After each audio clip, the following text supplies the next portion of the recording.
Good day, everybody, and welcome to another edition of the Military and Foreign Affairs Network. I am your host, the voice of reason. And yes, this is the third and final episode of Lessons in Insanity, a three-part series that we have been discussing about some of the insanity that is occurring inside of the United States. And I'm going to leave off today with an example that actually happened to one of my children in their high school when my son was still attending high school.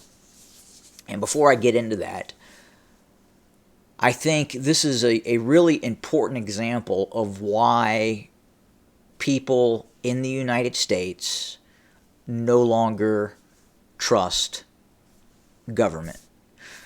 When you have government, when you have the federal government, when you have state governments, certain city governments, well, a lot of city governments, quite frankly, depending on what state you're in, telling you that you must accept the fact that women can become men, men can become women, men can have children, men can become women and participate in women's sports and hurt women.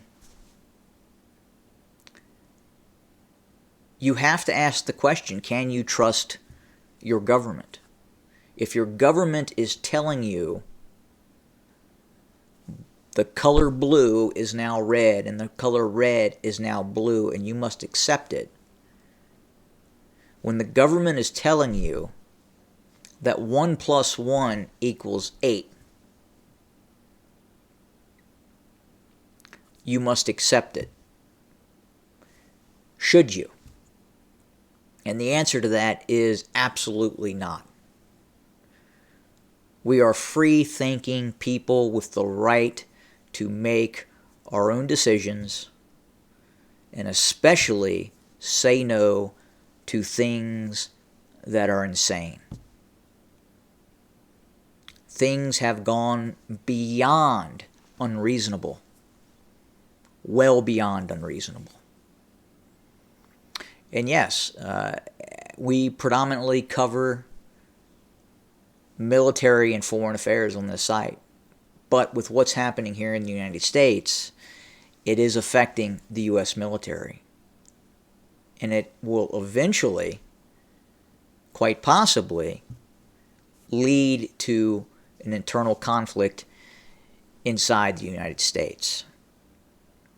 So back to the experience, my direct experience.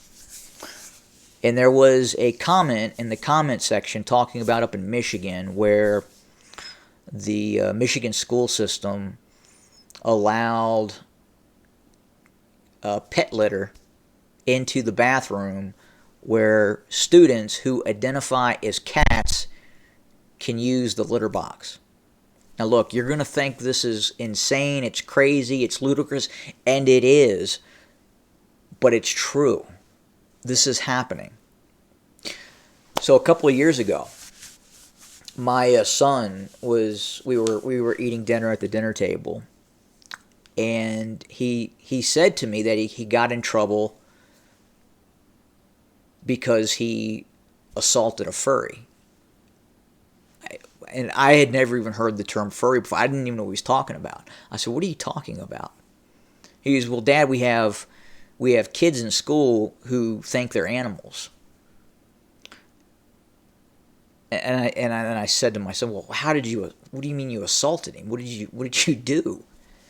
He goes, "Well, he thinks he's a rabbit, and he was wearing rabbit ears, and I couldn't see the chalkboard. So I took the ears off."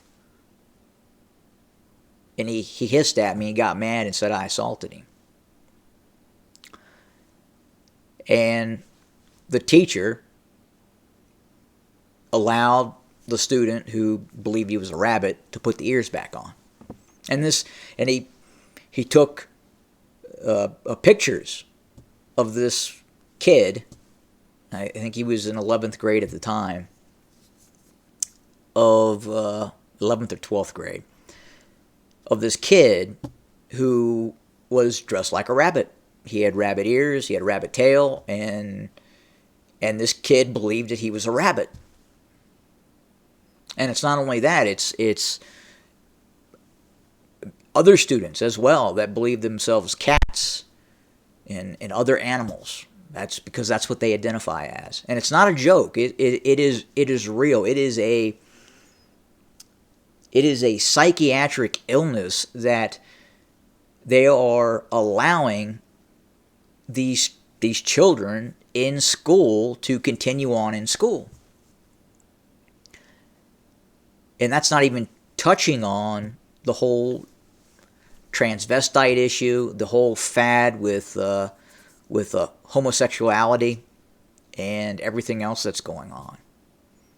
But yes, I saw that in the comment section in regards to the litter up in Michigan, and I get it. I understand exactly what you're saying. And yes, people will look at that comment and they'll laugh it off, and they'll say, "What? That comment, that person who made that comment about the kitty litter in Michigan is off his rocker. He's gagging us." He's not. It's actually happening. I mean, things are getting so batshit crazy right now. I mean, what do you do? I mean, again, if you would have told me 30 years ago that this would be going on. Again, National Public Radio, sponsored by the U.S. government, is telling you that a 3-year-old can articulate that he is a transvestite. And his parents are going to help him in that transition. State-funded. State-funded insanity. So again, I saw that comment, felt that I had to talk about my direct experience with this furry phenomenon. And it's not a joke. It's not. They're not doing it as a parody because of all this other transvestite and transitioning crap. No, they're doing it because they believe it, and they have a serious psychological, psychiatric illness, and the parents are enforcing it. Oh yeah, absolutely. You can identify as a rabbit. You are a rabbit. Anyway, part 3, that's it. We're going to continue onward with actual military and foreign affairs information going forward. We will do more lessons in insanity at a later, but 3-part series is over. Thanks for joining us today, guys.